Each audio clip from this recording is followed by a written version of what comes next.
আসসালামু আলাইকুম, কেমন আছেন? আল্লাহর রহমতে আমি ভালো আছি। আজকে আমি ডাক্তারের কাছে গিয়েছিলাম। চাইলে এটার ব্রাইটনেস বাড়াই দিতে পারতাম সামনের সিনটায়। আসলে এত বৃষ্টি ছিল বিকালবেলা, আজকের দিনে অনেক বৃষ্টি ছিল। আমার মনে হয় বর্ষাকাল চলে আসছে, তাই না? টিম টিম টিম টিম বৃষ্টি হয়। কার এলাকায় কেমন বৃষ্টি জানায়েন। তারপর এই যে সিএনজি দিয়ে যাওয়ার সময় ভাবলাম একটু দেখাই আমরা কই যাইতেছি। যাক, গেলাম ডাক্তারের কাছে। ওখানে যাওয়ার পর পরে দেখি যে রুগী ভালোই আছে অনেক। বাইরে যা বৃষ্টি ছিল, আকাশটা অনেক মেঘলা ছিল। বর্ষাকালের আসলে আলাদা একটা আবেদন আছে, তাই না? যেমন ধরেন, খোলা রোড থাকবে, আধা পাকা রাস্তা থাকবে, কদম ফুল গাছ থাকবে, তারপর আকাশটা একদম নীল থাকবে, বাট অনেক বৃষ্টি হবে। ওফ, সেই না? তারপরে ওখানে গেলাম, ডাক্তারকে দেখানোর পর ওই যে বলছিলাম না আমার আগের ভিডিওতে যে আমি বলবো, আসলে ওই আমার বাবুর হাইড্রোনেফ্রোসিস নামের একটা প্রবলেম ধরা পড়ছিল।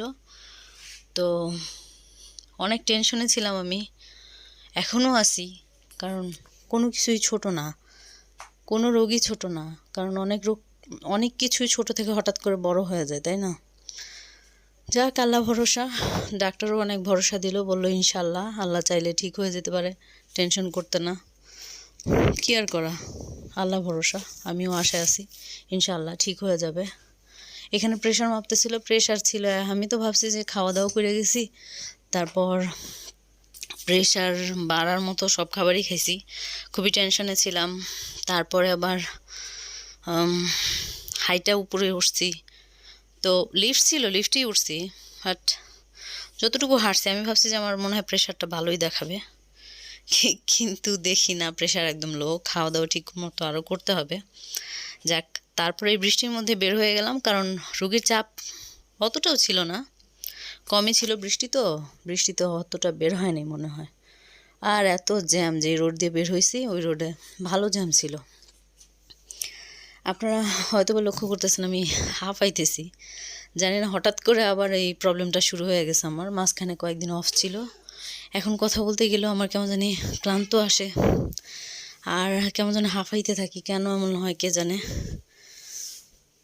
যাক, আল্লাহ ভরসা। আমি সব কিছুতেই আল্লাহ ভরসা করি, ইনশাল্লাহ ঠিক হয়ে যাবে। তারপর